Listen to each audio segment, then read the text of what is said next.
High guys, SA20 auction முடிந்ததுலேருந்தே fans எல்லாமே JSK and மற்ற ஃப்ரான்ச்சைஸஸ் எப்படி அவங்க ஸ்குவாடை இந்த SA20 சீசன் 4க்கு பில்ட் பண்ணியிருக்காங்க அப்படிங்கிறத பற்றி தான் பேசிட்டு இருக்காங்க.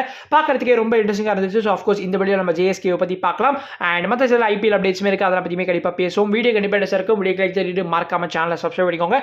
இது வாங்க வீடியோ தெரிஞ்சுக்கலாம். வீடியோ ஸ்டார்ட் பண்ணுறதுக்கு முன்னாடி ஒரு சின்ன பெய்ட் ப்ரமோஷன். உங்களுக்கு ஜெனுவனாக இன்ஸ்டாகிராமில் ஃபாலோவர்ஸ் இன்க்ரீஸ் பண்ணணுமா? இப்போ நான் சொல்ல போகிற இந்த வெப்சைட் தான் உங்களுக்கு ஹெல்ப்ஃபுல்லாக இருக்க போகுது. ஸோ டிஸ்கிரிப்ஷன் அண்ட் பின் கமெண்ட்டில் இருக்கிற வெப்சைட் லிங்கை ப்ரெஸ் பண்ணிக்கோங்க. லாங்குவேஜை இங்கிலீஷாக சேஞ்ச் பண்ணிக்கோங்க. உங்களோட Instagram user name and password போட்டு வெப்சைட்டில் லாகின் பண்ணிக்கோங்க. ஸோ நெக்ஸ்ட் பேஜில் உங்களுக்கு வந்து நிறைய டேப்ஸ் வந்து ஷோ ஆகும். அதில் கெயின் ஃபாலோவர்ஸை ப்ரெஸ் பண்ணிக்கோங்க. தென் அகைன் நெக்ஸ்ட் பேஜில் பார்த்தீங்கன்னா வந்து உங்களோட யூசர் நேம், இன்ஸ்டாகிராம் யூசர் நேமை வந்து டைப் பண்ணிக்கோங்க. அண்ட் கீழே இருக்கிற அந்த க்ரீன் கலர் ஃபைண்ட் யூசர் பட்டனை வந்து ப்ரெஸ் பண்ணிக்கோங்க. தென் லோட் ஆகி நெக்ஸ்ட் பேஜில் பார்த்தீங்கன்னா உங்களோட இன்ஸ்டாகிராம் ப்ரொஃபைல் பிக் காட்டும். அதுக்கு கீழே வந்து நம்பர் ஆஃப் ஃபாலோவர்ஸ் எவ்வளோ இன்க்ரீஸ் பண்ணணும்னு கேட்கும். ஸோ நீங்கள் வந்து மினிமம் லீஸ்ட் அமௌண்ட்டே வந்து செலக்ட் பண்ணிக்கோங்க. இதில் இந்த க்ரீன் கலர் ஸ்டார்ட் பட்டனை ப்ரெஸ் பண்ணிவிட்டு உங்களோட இன்ஸ்டாகிராம் அக்கௌண்ட்டை லாகின் பண்ணி பார்த்தீங்கன்னா உங்களுக்கு ஃபாலோவர்ஸ் 1 by 1 கெயின் ஆகிட்டே இருக்கும். கொஞ்சம் நாட்கள் முன்னாடி கிரிக்பஸ்ல ஒரு எக்ஸ்க்ளூசிவ் நியூஸ் வந்துச்சு, பட் யாருமே அதை பற்றி பெருசாக கவர் பண்ணலன்னு நினைக்கிறேன். ஸோ ஆர்ஆரோட CEO ஜே கிளஷ் மெக்ரம் இருக்கார் இல்லையா? ஸோ இவர் நீங்கள் வந்து IPL ஆக்ஷன் டேபிளில் பார்த்துருப்பீங்க. ஸோ அவர் இப்போ வந்து ஆர்ஆரோட ஃப்ரான்ச்சைசிலேருந்து வந்து லீவ் ஆகியிருக்காரு. ராயல்ஸ் மேனேஜ்மெண்ட்லேயே பிக் சேஞ்சஸ் நெக்ஸ்ட் இயர் எதிர்பார்க்கலாம். பிகாஸ் இப்போ வந்து CEO எக்ஸிட் ஆகியிருக்கிறதுனால நான் சொல்கிறேன். பால் ராயல்ஸோட ஆக்ஷன் டேபிளில் குமார் சங்கக்காரா இருந்த காரணத்தினால ஸோ அவர் வந்து டைரக்டர் ஆஃப் கிரிக்கெட்டாக கண்டினியூ பண்ண போறாரு அப்படிங்கிறது 100% உறுதி. MLC சீசன் 3 ஃபியூ மந்த்ஸ் முன்னாடி தான் முடிஞ்சிருக்கும். அண்ட் இப்போ MLC சீசன் 4க்கான ப்ரிப்பரேஷன்ஸ் ஆஃபிஷியலி கிக் ஸ்டார்ட் பண்ணியிருக்காங்க. ஸோ லீக் பார்த்தா வந்து 18th ஜூன் 2026 அன்னைக்கு ஆரம்பிக்கும் அண்ட் 18th ஜூலை 2026 அன்னைக்கு ஃபைனல்ஸ் நடக்கும். எக்ஸாக்டாக 1 month லீக் நடக்க போகிறது. T20 கிரிக்கெட் ஃபேன்ஸுக்கு நெக்ஸ்ட் இயர் ஸ்டார்டிங்லேருந்தே மஜாவான ஒரு வருஷமாக தான் இருக்க போகிறது. ஏன்னா T20 வேர்ல்ட் கப் வந்து February to March மந்த்ல ஷெட்யூல் பண்ணியிருக்காங்க. அண்ட் அதுவும் நம்ம இந்தியா அண்ட் ஸ்ரீலங்கா தான் ஹோஸ்ட் வேற பண்றாங்க. ஸோ சூப்பராக இருக்க போகிறது. அதுக்கப்புறம் IPL நடக்கும் ஆஃப்கோர்ஸ். ஸோ மார்ச் டு மே மந்த்னு வச்சுக்கோங்களேன். தென் அதுக்கப்புறம் ஜூன் மாதம் வந்து நம்ம MLC ஆரம்பிக்க போகிறது. 2026 இயர் எண்டிலேருந்து கண்டிப்பாக 2027 ODI வேர்ல்ட் கப்கான அந்த ஃபீவர் ஆரம்பிச்சிடும் ஃபேன்ஸ் மத்தியில். அண்ட் கேஸ் இன்னொரு விஷயம், MLCயோட டேட்ஸ் அனௌன்ஸ் பண்ணியிருக்கிற காரணத்தால சவுத் ஆஃப்ரிக்காவோட கிரிக்கெட் கேலண்டர் அந்த மந்த்ல எப்படி இருக்கு அப்படிங்கறது நம்ம வெயிட் பண்ணி பார்க்கலாம். ஏன்னா ஜூன் டு ஜூலை மந்த்ல இன்கேஸ் சவுத் ஆஃப்ரிக்கா ஏதாவது கிரிக்கெட் டூர் இருந்துச்சுன்னா அப்போ டெவால் பிரூவர்ஸ் MLCல ப்ளே பண்ணுறதுக்கான சான்சஸ் ரொம்ப ரொம்ப குறைஞ்சிரும். பிகாஸ் நம்ம சூப்பர் கிங்ஸோட ஃபேன்ஸ் எல்லாருக்குமே என்ன ஆசைனா டெவால் பிரூவர்ஸ் 3 ஃப்ரான்ச்சைஸிக்குமே ப்ளே பண்ணணும் அப்படிங்கிறது தான். CSK, JSK அண்ட் TSK. CSKல கரண்டா ப்ளே பண்ணிட்டு இருக்காரு. JSKல அன்ஃபார்ச்சுனேட்லி ப்ளே பண்ண போறது கிடையாது. அப்படி நம்ம TSKக்கு வந்தோம்னா அங்கேயாவது ப்ளே பண்ணுவாரா அப்படிங்கிறது தான் இப்போதைக்கு $1 million கொஸ்டினா இருக்கு. ஃபாஃபரோட கடைசி பிளேயிங் டேஸ்ல இருக்காரு. ப்ராபபிலி இப்போ நடக்க போற SA20 2026 தான் அவரோட லாஸ்ட் லீகா இருக்கிறதுக்கான சான்சஸ்மே ஹையா இருக்கிறதுனால Brevis will straight away become the captain for Texas Super Kings. அது நடந்தா ரொம்ப ரொம்ப நல்லா இருக்கும். IPL one of the greatest எவர்னா கிறிஸ் கெயில் ஆக்ஷன்ல அன்சோல்டா போய் டர்க் நேன்ஸ் அப்படின்ற பிளேயருக்கு ரீப்ளேஸ்மெண்டா வந்து RCBல ஜாயின் பண்ணி அங்கேருந்து ரெஸ்ட் இஸ் ஹிஸ்ட்ரின்னு சொல்லி ஆனோம். ஸோ அவர் வந்து ஸ்டார்டிங் IPL கரியர் அப்போ வந்து நம்ம KKRக்காகவும் ப்ளே பண்ணியிருக்காரு. அண்ட் அவரோட last few stages of his IPL career அப்போ வந்து பஞ்சாப் கிங்ஸ்க்காக ப்ளே பண்ணியிருப்பாரு. அதாவது அந்த டைமில் வந்து கிங்ஸ் லெவல் பஞ்சாபாக இருந்தாங்க. அங்கே அவருக்கு நடந்த நிறைய சோகமான இன்சிடென்ட்ஸை பற்றி ஷேர் பண்ணியிருக்காரு ரீசெண்டாக ஒரு யூடியூப் சேனலில். ஸோ என்ன சொல்லியிருக்காருன்னா, என்னோட IPL கரியர் வந்து ப்ரீ மெச்சூராக வந்து எண்ட் ஆகிருச்சு. பஞ்சாபோட கிங்ஸ் லெவல் பஞ்சாப் வந்து என்னை டிஸ்ரெஸ்பெக்ட் பண்ணியிருந்தாங்க. அண்ட் என்னை வந்து ப்ராப்பராக ஒரு சீனியராக கூட வந்து ட்ரீட் பண்ணலை. என்னை வந்து ஒரு சின்ன பையன் மாதிரி ட்ரீட் பண்ணாங்க. அண்ட் நான் ஃபர்ஸ்ட் டைம் என்னோட வாழ்க்கையிலேயே வந்து டிப்ரெஷனுக்கு வந்து போனேன். அண்ட் ஈவன் அனில் கும்ப்ளே கிட்ட கூட நான் வந்து பேசியிருந்தேன் என்னோட கஷ்டங்களை பற்றி. அண்ட் நான் ரொம்ப டிசப்பாயிண்டடாக இருந்தேன் அவர் மேலேயும் இந்த ஃப்ரான்ச்சைசி மேலேயும். KL ராகுல் என்கிட்ட வந்து ஒரு நாள் சொல்றாரு you will play the next game அப்படின்னு. பட் நான் ஜஸ்ட் ஆல் தி பெஸ்ட் சொல்லிட்டு என்னோட பேக்லாம் பேக் பண்ணிட்டு ஐ ஜஸ்ட் வாக்ட் அவுட்னு சொல்லியிருக்காரு. Not to forget, even Raina கூட ரீசெண்டாக வந்து அப்ரோச் பண்ணியிருந்தார் CSK என்னை வந்து கோச்சா அப்பாயிண்ட் பண்ணுங்க அப்படின்னு. ஸோ வந்து CSKவோட லெஜெண்ட் மிஸ்டர் IPL.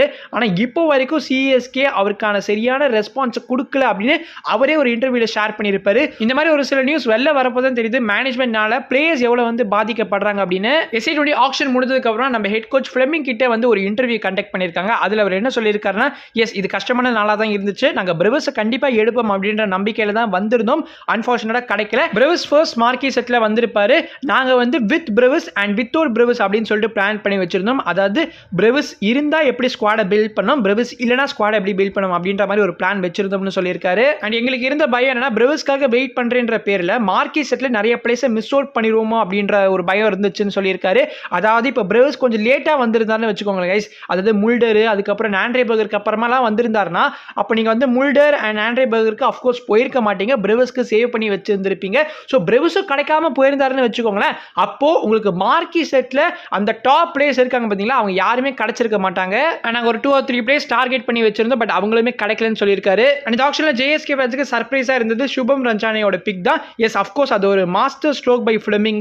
ஏன்னா சுபம் ரஞ்சானே அவுட்ஸ்டாண்டிங் ஃபார்ம்ல இருந்தார் எம்எல்சியில். ஸோ ஃபிளமிங் என்ன சொல்லியிருக்காருன்னா, எஸ் எங்களால் சீப்பர் பிரைஸ்ல அவர் பிக் பண்ண முடியும் தெரியும், அதனால அவருக்கு நாங்கள் பிட் பண்ணியிருந்தோம். அஃப்கோர்ஸ் ஆல்ரெடி சூப்பர் கிங்ஸ் பிரான்ச்சைஸியை அவர் ரெப்ரசென்ட் பண்ணிட்டு இருக்கிறதுனால அது ஒரு ஆடட் போனஸ்னு சொல்லியிருக்காரு. ஃபேன்ஸை பற்றி என்ன சொல்லியிருக்காருன்னா, ஃபேன்ஸுக்கு எப்பவுமே பிக் ஒப்பீனியன் இருக்கு ஆப்ஷனை பற்றி. ஸோ எங்களால் முடிஞ்ச அளவுக்கு நாங்கள் வந்து பிளேயர்ஸை பிக் பண்ணியிருக்கோம் அண்ட் நல்ல mix of youth and experience இருக்கு. ஸோ கண்டிப்பாக we will try our best and one step further போவோம் அப்படின்னு வந்து சொல்லியிருக்காரு. எப்பவுமே செமிஃபைனல்ஸ் ரீச் பண்ணுறோம், இந்த டைம் ஃபைனல்ஸ்க்கு ஏம் பண்ணுவோம் அண்ட் நாங்கள் எடுத்திருக்கிற ஸ்குவாட் வந்து எங்களோட ஹோம் கிரவுண்ட் வாண்டரர்ஸ்க்கு சூட்டபிளாக எடுத்திருக்கோம். ஸோ கண்டிப்பாக குட் கிரிக்கெட் ப்ளே பண்ணுவோம் அப்படின்னு வந்து ஃப்ளெமிங் ஒரு நம்பிக்கையை கொடுத்துட்டு போயிருக்காருங்க. ஃப்ளெமிங் ஆனால் இதே ஸ்டேட்மெண்ட் மாற்றி கூட சீசன் அப்போ வந்து சொல்லுவார், ஸோ எங்களோட ஹோம் கிரவுண்ட் வாண்டரர்ஸ் வந்து முன்னாடி இருந்த மாதிரி இல்லை, பிச் வந்து மாறிடுச்சு, ஸோ நாங்கள் வந்து இப்படி இருக்குன்னு எக்ஸ்பெக்ட் பண்ணல அப்படின்லாம் கூட சொல்றதுக்கு வாய்ப்பு இருக்கு. சீசன் ஆரம்பிக்கிறது முன்னாடி ஃப்ளெமிங் அடிச்சு ஓவரா காயப்படுத்த வேணாம், சீசன் ஆரம்பிக்கிட்டோம் அப்போ நமக்கு வந்து வெயிட்டான பார்ட்டி காத்திருக்கு. எனக்கு இருந்த வருத்தம் என்னன்னா, நிறைய பிக் நேம்ஸ் வந்து அவைலபிளா இருந்தாங்க. இது எஸ்ஏ20 மெகா ஆக்ஷன்றதுனால வந்து நிறைய ஆப்ஷன்ஸ் இருந்தாங்க இல்லையா, பட் ஸ்டில் நம்ம வந்து மீடியோக்கர் சைடுக்கு தான் வந்து செட்டில் ஆகியிருக்கும் compare to last season or even last 3 சீசனே எடுத்துப்போமே. ஸோ லாஸ்ட் 3 சீசனை கம்பேர் பண்றப்போ நம்மளோட லோக்கல் கோர் இந்த வருஷம் சூப்பரா இருக்கு. ஸ்குவாட்ல பிக் நேம்ஸ் இல்லைனாலும் சில அப்கமிங் ரா டேலண்ட்ஸ் இருக்காங்க, like Dian Forrester or Steve Stoker சொல்லலாம். பீடாகோட லேட்டஸ்ட் ரிவ்யூ அபவுட் ஜேஎஸ்கேல வந்து கண்டிப்பா ஜேஎஸ்கே குவாலிஃபை ஆவாங்க அப்படின்னு வந்து சொல்லியிருக்காரு.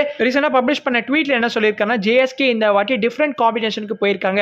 ஸோ ஆன் பேப்பர்ல த்ரெட்டனிங்கா இல்லைனாலும் தே ஆர் இன் பேட் அப்படின்னு வந்து சொல்லியிருக்காரு. நான் பிளேயிங் லைனை பத்தி டீடைல்டா ஒரு வீடியோ போஸ்ட் பண்ணலாம்னு இருக்கேன், இந்த வீடியோல பேசி வந்து அட்டாச் பண்ண விரும்பல, பட் ஸ்டில் நான் உங்களுக்கு ஒரு சில விஷயங்களை வந்து கிளாரிஃபை பண்ண விரும்புறேன். ஆக்ஷன் முடிஞ்சு லாஸ்ட் வீடியோ நம்ம போஸ்ட் பண்ணியிருப்போம் இல்லையா, அந்த வீடியோல ஸ்டீவ் ஸ்டோக் விக்கெட் கீப்பர் பேட்டர்னு நான் மென்ஷன் பண்ணிட்டேன். ஸோ அதை பார்த்ததுக்கு அப்புறம் நிறைய மக்கள் என்ன சொல்லியிருந்தீங்கன்னா, அவர் விக்கெட் கீப்பர் கிடையாது ப்ரோ, அவர் ஆல்ரவுண்டர்னு சொல்லியிருந்தீங்க. கண்டிப்பா எங்க ஏதோ மிஸ் இன்ஃபர்மேஷன் ஸ்ப்ரெட் ஆகிருக்கு அவர் விக்கெட் கீப்பர் பேட்டர்னு சொல்லிட்டு. ஏன்னா நான் ரொம்ப கான்சியஸா இருந்தேன் எந்த மிஸ்டேக்கும் நடந்துடக்கூடாது அப்படின்னு, பட் ஸ்டில் அது வந்து மன்னிச்சிருங்க. அப்போ நம்ம ஸ்குவாட்ல எவ்வளவு விக்கெட் கீப்பர்ஸ் இருக்காங்க அப்படின்னு நீங்க கேட்பீங்க. வெறும் 2 தான் இருக்காங்க, ரிவால்டோ மூன்சாமி அண்ட் நம்ம டானவன் ஃபெரேரா. டாப் ஆர்டர் ஹெவியா ஜேஎஸ்கே இந்த ஆக்ஷன்ல பர்ச்சேஸ் பண்ணியிருக்காங்க. ஸோ இப்போ வந்து ஜேம்சன்ஸ் அண்ட் பிராண்டன் கிங்க்னு சொல்லிட்டு உங்களுக்கு 2 ஓப்பனர்ஸ் ஓவர்சீஸ் ஓப்பனர்ஸ் அவைலபிளா இருக்காங்க.